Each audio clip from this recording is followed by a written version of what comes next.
Então vamos entrar na mensagem que começou com o missionário dando esse toque, é Provérbios capítulo 3, versículo 5. O nosso ponto de partida é muito conhecido, mas vai ter coisas fantásticas para edificação. Deus vai falar profundamente ao seu coração. Toda a sua atenção. Provérbios é no meio da Bíblia. De primeiro é Salmos, no meio da Bíblia, depois Provérbios. O capítulo é o 3, o versículo é o 5. Provérbios capítulo 3, versículo 5. 3:5. Ele diz assim: confia no Senhor de todo o teu coração e não te estribes, não te apoies no teu próprio entendimento. Vamos ver a primeira parte. Confia no Senhor de todo o teu coração. Como é que eu sei que eu confio em Deus? É uma coisa que aparece em nós, surge em nós, é visível em nós o que? A confiança no Senhor. Quando surge a adversidade, quando surgem lutas, surgem ameaças do inferno, por exemplo, sintomas de doença, sintomas de adversidades no lar, na família, evidências do mal, e você não se abala. Lembra do Salmo 125? Vamos ver? Salmo 125.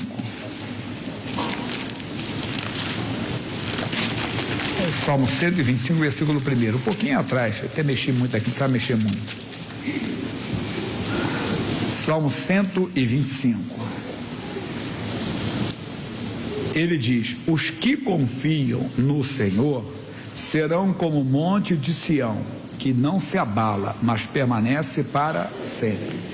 Então, quando a minha confiança é plena, quando a minha confiança é total, eu não me abalo, eu não me intimido, eu não fico inquieto, desassossegado diante do mal. O mal aparece.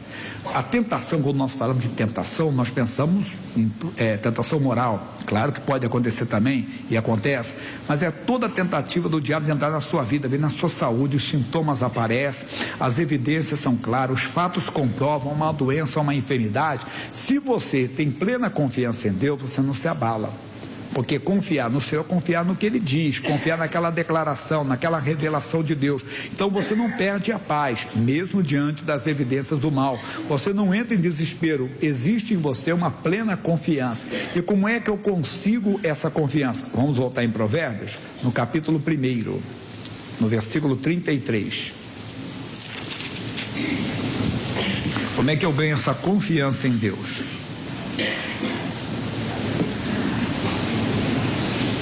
Aí ele diz: mas o que me der ouvidos habitará seguramente e estará o quê?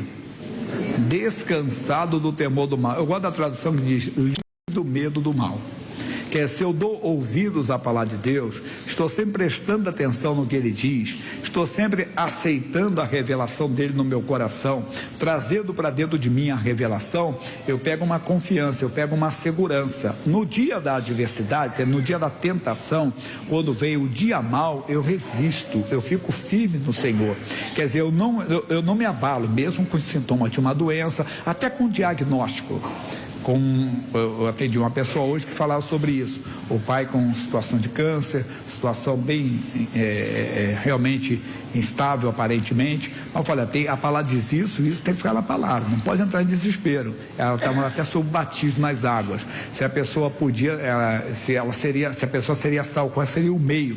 Porque ela fez uma cirurgia, está fazendo alguns procedimentos e está com uma abertura aqui no pescoço. Não pode entrar água de jeito nenhum. Ela não pode ter água nem no pulmão, nem no coração, não pode ter água dentro de si. E não podia dizer assim: não pode batizar desse jeito de maneira alguma. E ela perguntou para mim, eu falei: calma, a palavra de Deus mostra claramente, o ladrão na cruz, ele não foi batizado, né? Não houve oportunidade. Então, se não houver tempo dele do batismo, vamos confiar no milagre, Deus faz o impossível, mas fique tranquilo quanto à salvação, porque quem é que precisa do batismo? A pessoa que vai ficar. Se quer dizer, eu não tenho entendimento, eu também não teria resposta para ela. Eu expliquei que até hoje, na hora do batismo, as pessoas foram ser batizadas, sempre tem batismo aqui aos domingos. E eu disse: a quantas pessoas, eu perguntei para o povo, a maioria respondeu de maneira errada, não tem. Alguém pode ser salvo sem ser batizado? E aí? Aí o pessoal falou: não. Eu disse: não, pode sim. Quem é que pode ser salvo sem ser batizado? Porque aceitou Jesus, não deu tempo, morreu antes.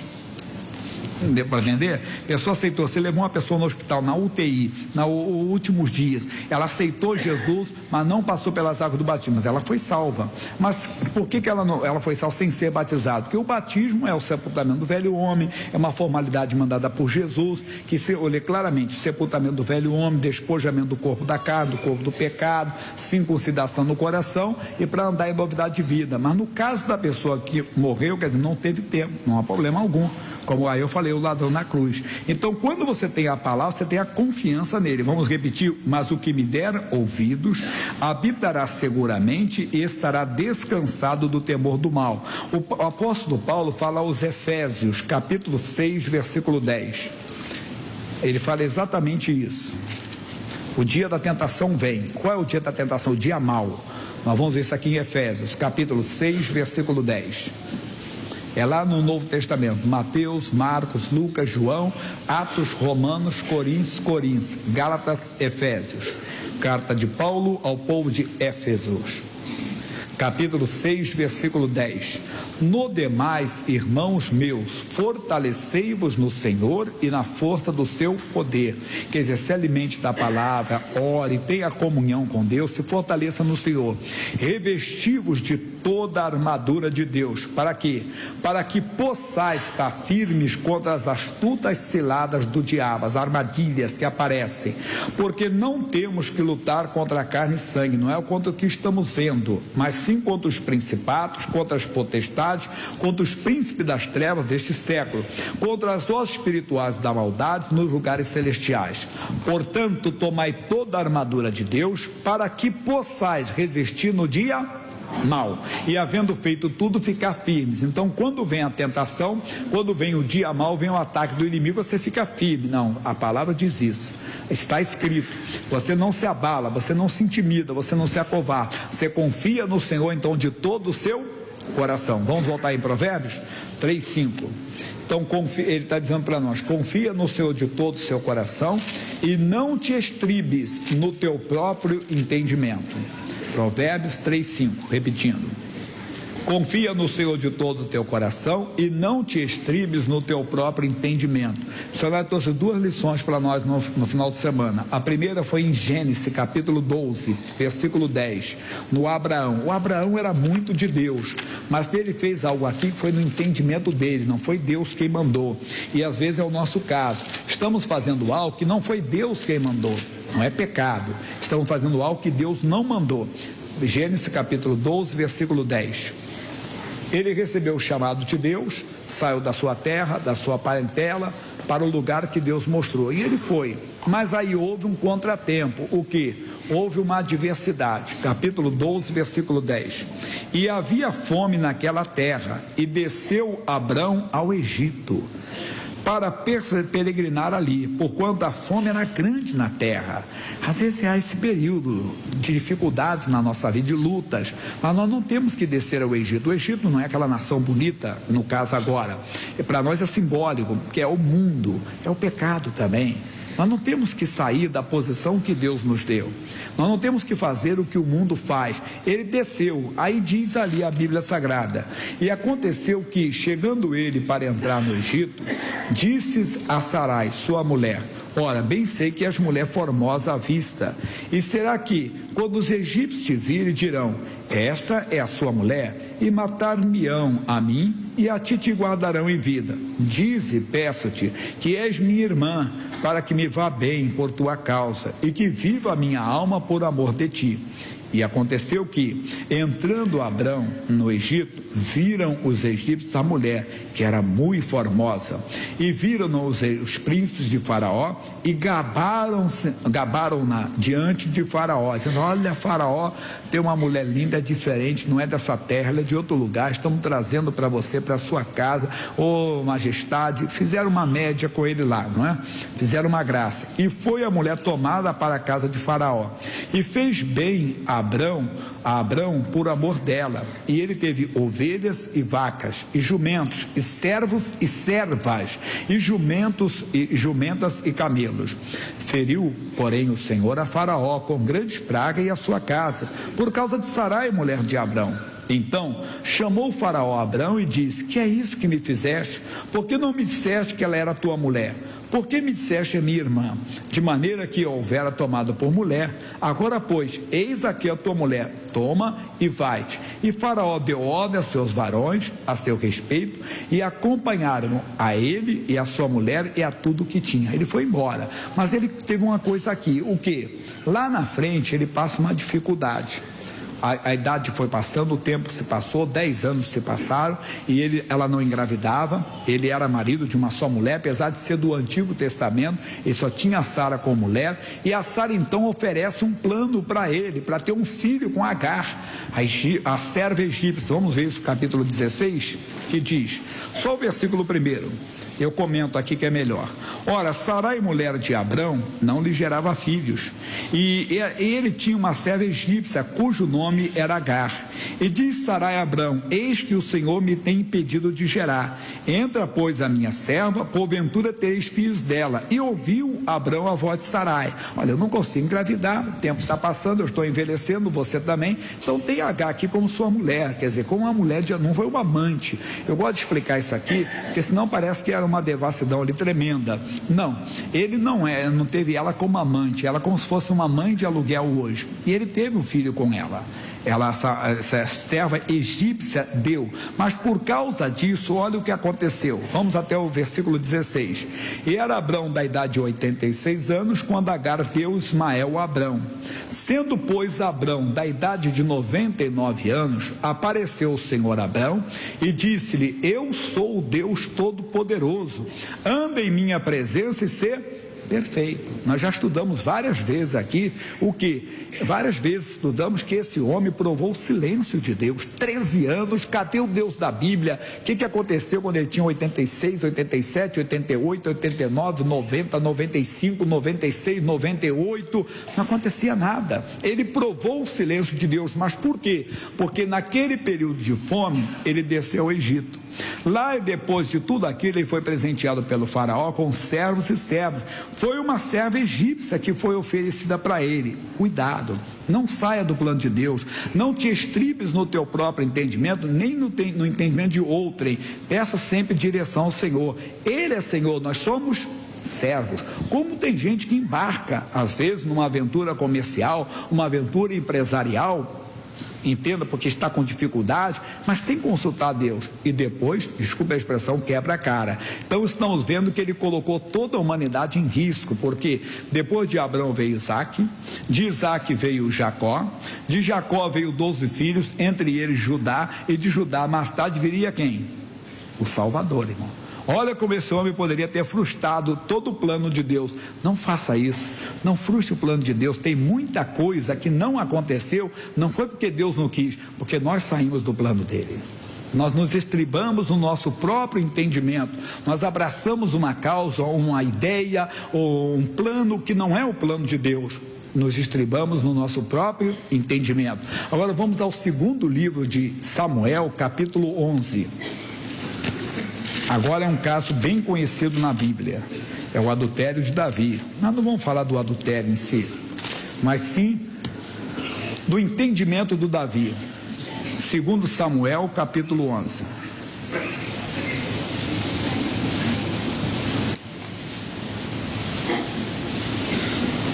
Segundo Samuel, capítulo 11, lá na frente. Gênesis, Êxodo, Levítico, Números, Deuteronômio, Josué, Juízes, Ruth, aí vem primeiro Samuel.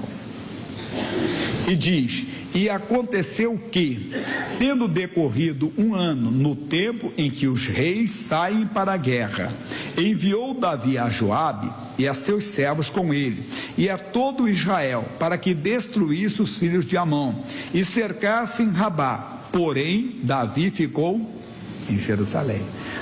Jerusalém é casa de paz, ficou em paz, ficou tranquilo, mas não fez o que era costume deles, o que fazia parte da cultura deles, tempo dos reis saírem para a guerra. Não saiu, se apoiou no seu próprio entendimento. Não, vai você, Joabe, cerca, faça isso, mas se você olhar as batalhas de Davi, no capítulo 5 de 2 Samuel, ele lutando contra os filisteus, ele sempre consultava a Deus.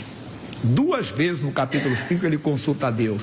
Lá atrás, quando ele começa o reino dele, sempre ele consultava o Senhor. Aqui não houve uma consulta a Deus. Ele se apoiou no seu próprio entendimento e diz: e aconteceu a hora da tarde que Davi se levantou do seu leito e andava passeando no terraço da casa real, e viu do terraço uma mulher que se estava lavando, e era esta mulher muito formosa à vista. E enviou Davi e perguntou por aquela mulher, e disseram: porventura não é esta Batseba, filha de Eliã e mulher de Urias o Heteu? E o que Davi deveria dizer é que Deus abençoe muito esse casal, mas não. Quando você não está no plano de Deus, você também não está com a força dele, você não está com a unção dele. Quando a tentação veio, a tentação do Abrão foi uma tentação que é financeira, material, tinha fome, faltava recursos naquela terra, ele desceu ao Egito. Aqui a tentação é moral. Quando a pessoa não está fortalecida no Senhor, e ela só está fortalecida quando ela ouve a palavra de Deus: o que me der ouvidos habitará seguro, confiante, estará livre do temor do mal. Aqui a tentação é moral. Não diga por você mesmo: não, eu nunca vou cair. Não vou cair porque o Senhor é a minha força. Não vai cair, mulher de Deus, não vai cair, homem de Deus, porque o Senhor é a tua força. A Bíblia diz: quem está em pé, cuide para que não caia. A Bíblia diz que o orgulho precede a queda. Então não vou cair porque o Senhor é a minha força, porque o Senhor é misericordioso e há de me guardar. Mesma coisa você. Não, eu não caio. Jesus disse: sem mim nada podereis fazer. Quando Jesus falou: Pedro, Simão, Satanás vos pediu para você andar como trigo, mas eu roguei por ti para que a tua fé não desfaleça. Senhor, o Senhor não me conhece, eu vou contigo até a prisão, até a morte. Pedro, o galo não vai cantar hoje antes que 3 vezes você me negue. E aconteceu. Não faça isso. Quando você está sem a direção de Deus, sem a palavra de Deus, você é vulnerável, você é aberto a tentação, você está enfraquecido e vai cair na tentação. A Bíblia diz: fuja da aparência do mal. O homem não foge. Pega amizade com quem não deve ter. Ele fica com liberdade com quem não deve ter. Desculpe, não quero me meter na sua vida. Liberdade é marido e mulher, irmão. Fora disso não. Há limites. E às vezes a pessoa não aceita. Vai deixando. Não, eu sou de Deus, sei até onde eu vou, você vai até o inferno. A Bíblia diz: não dê esse lugar ao diabo. Ele deu.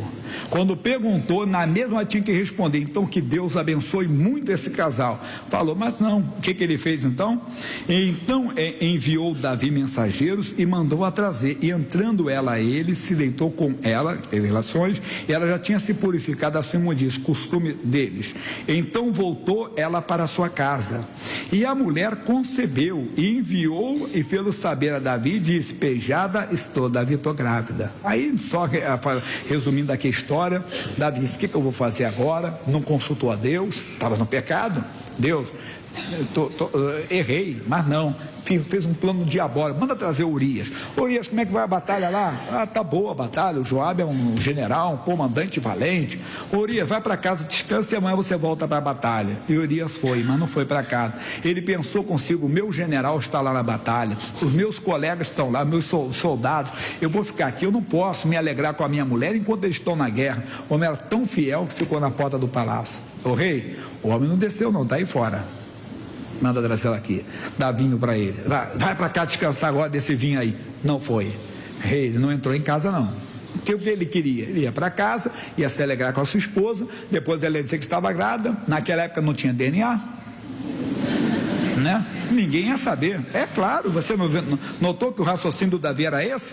Mandou ela para casa, ele para casa para quê? Para ele ter a intimidade com a esposa. Ela ia depois dizer: bem, aquele dia que você chegou aqui foi demais, fiquei grávida, né? Fiquei grávida, mas já estava grávida do Davi, mas não tinha DNA para provar e nada, e aquilo, e quem poderia questionar o próprio rei? Então Davi fez um plano diabólico, já que ele quer, mandou uma carta, lacrou e disse: entrega lá para o Joabe. O que era? Colocar o Urias na frente da batalha para que ele morresse pela mão dos inimigos. E isso aconteceu, mas Davi pagou um alto preço. Capítulo 12. Meu irmão, é sério, nós temos que vigiar bastante. Capítulo 12. Não vou ler tudo não, para não Vou ficar só no versículo 13.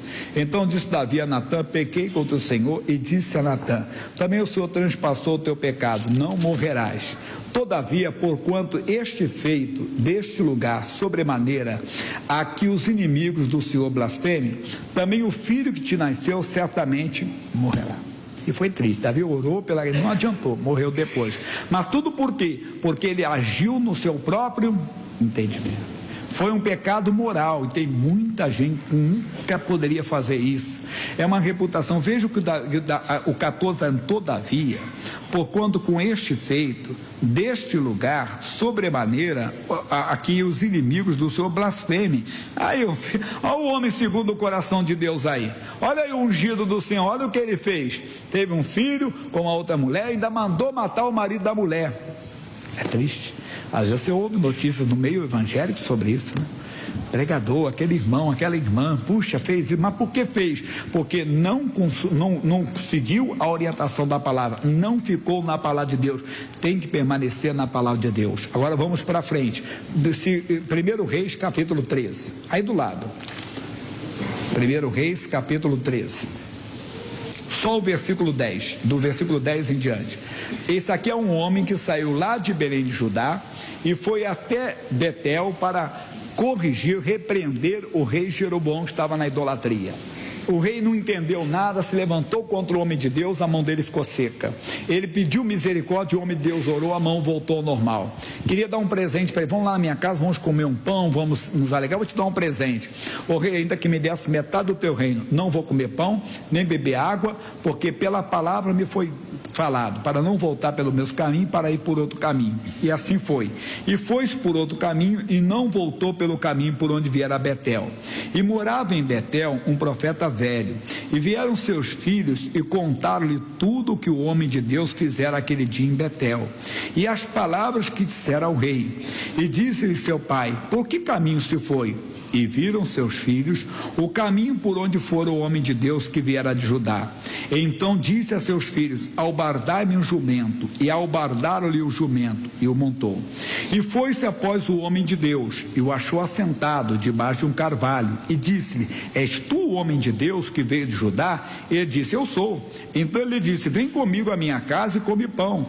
Porém ele disse: não posso voltar contigo, nem entrarei contigo, nem tampouco comerei pão, nem beberei água contigo neste lugar, porque me foi mandado pela palavra do Senhor: ali não comerás pão, nem beberás água, nem tornarás a ir pelo caminho por que foste.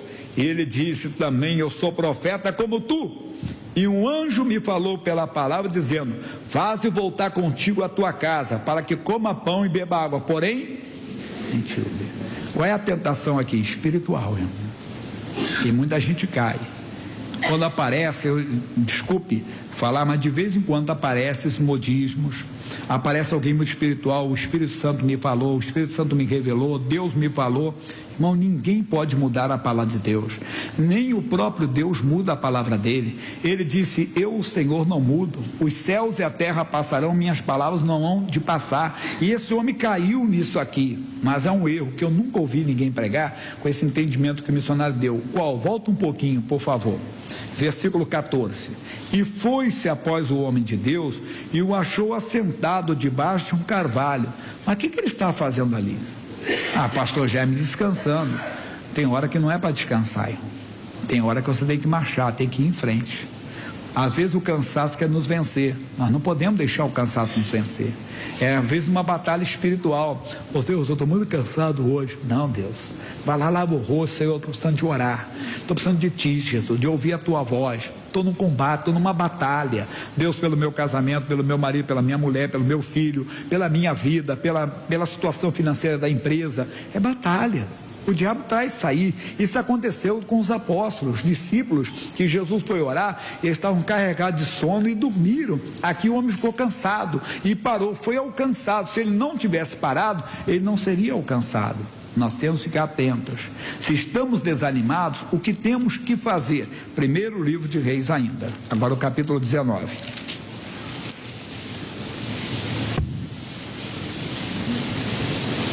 Primeiro livro de Reis, capítulo 19. E Acabe fez saber a Jezabel tudo quanto Elias havia feito, e como totalmente matara todos os profetas à espada. Então Jezabel mandou um mensageiro a Elias a dizer-lhe: assim me façam os deuses. E outro tanto, se de certo amanhã, a estas horas, não puser a tua vida como a um deles. O que, vendo ele, se levantou e, para escapar com vida, se foi e veio a Berzeba, que é de Judá, e deixou ali seu moço. E ele foi ao deserto, caminho de um dia, e veio e se assentou debaixo de um zimbro, e pediu em seu ânimo a morte, e disse: já basta, ó Senhor, toma agora a minha vida, pois não sou melhor do que meus pais. E deitou-se e dormiu debaixo de um zimbro. E eis que então um anjo o tocou e lhe disse: levanta-te e come. E olhou, e eis que à sua cabeceira estava um pão cozido sobre as brasas e uma botija de água, e comeu e bebeu e tornou-se a deitar. E o anjo do Senhor tornou segunda vez e o tocou e disse: levanta-te e come, porque muito comprido te será o teu caminho. Levantou-se, pois, e comeu, e bebeu, e com a força daquela comida, caminhou 40 dias e 40 noites, até Horebe, o monte de Deus. São muitas revelações. Se você se sente cansado, você tem que pedir a Deus: Deus, me desperta, me acorda. Não deixe eu dormir esse sono, porque eu estou precisando de caminhar, de orar, de ir à frente. Se você não se alimenta, o pão e a água aqui representam a palavra de Deus. O anjo, não querendo exaltação, mas o pastor é chamado o quê? Anjo da igreja. E quantas vezes ele traz o pão para você, ele traz a água para você, e aquela comida, aquela bebida é que vai te dar força para você caminhar, para você não parar, porque se você parar, o inimigo te alcança. O Elias, aqui eu estudei um tempo atrás, eu vibrei com esse ensinamento. O Elias andou 40 dias e 40 noites. É impossível alguém conseguir caminhar 40 dias e 40 noites, mas no sobrenatural você consegue, porque ali havia uma força dada por Deus. Nessa força dada, ele fez o que? Essa caminhada, e ele nunca foi alcançado, porque o inimigo parava para descansar, ele não. Se aquele homem de Deus tivesse também orado, falado com Deus, ou se ele acreditasse, Deus teria renovado as forças dele. Meu irmão, qual é a nossa mensagem aqui? Cuidado para você não ficar ouvindo quem você não tem que ouvir. Ouvir a sua consciência, ouvir o seu entendimento e deixar de ouvir a palavra de Deus. Recapitulando, um foi a tentação financeira, material, Abraão. O outro foi a tentação moral, e muita gente cai nela. O outro foi a tentação espiritual, que muita gente cai. E esse aqui mostra o quê? Que simplesmente se levantou e com aquela comida ele caminhou. Você precisa dessa comida, você precisa desse alimento. Vamos para João capítulo 6. Isso é muito bonito. João é lindo. Não vou ler todos os versículos não, que aliás eu ia fazer vigília com você aqui. Mas no versículo 54, João capítulo 6, versículo 54: quem come a minha carne e bebe meu sangue tem a vida eterna, eu ressuscitarei no último dia, porque a minha carne verdadeiramente é comida e o meu sangue verdadeiramente é bebida. Quem come a minha carne e bebe o meu sangue permanece em mim e eu nele. Nós precisamos disso. Nós precisamos de quê? De comer essa carne, que é ouvir a voz de Deus, que é receber a palavra de Deus, receber a instrução do Espírito Santo. E o sangue é a comunhão, sempre lavados. Foi o culto anterior. Se você não é lavado, você não consegue. Mas quando você está lavado pelo sangue, alimentado pela palavra, o inimigo nunca te alcança. Você vive nele, é nele, na palavra dele que você permanece. Você está sempre com ele. Voltando onde nós começamos para terminar. Quem lembra? Provérbios. Aqui eu tenho a cola, né? E a cola aqui pode usar. Jovem lá não pode. Capítulo 3, versículo 5.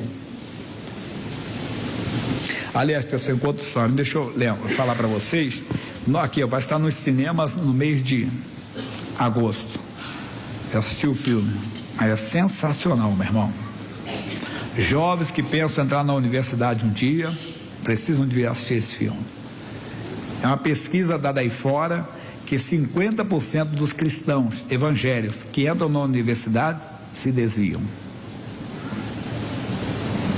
Chega lá e encontra lá os doutores da vida lá que tentam fazer a cabeça. Mas o debate é bonito, mas é emocionante. É emocionante como uma pessoa dirigida pelo Espírito Santo consegue vencer a sabedoria humana. O homem não posso contar o filme, né? Mas o homem é de uma sabedoria tremenda, mas o outro era cheio do Espírito Santo.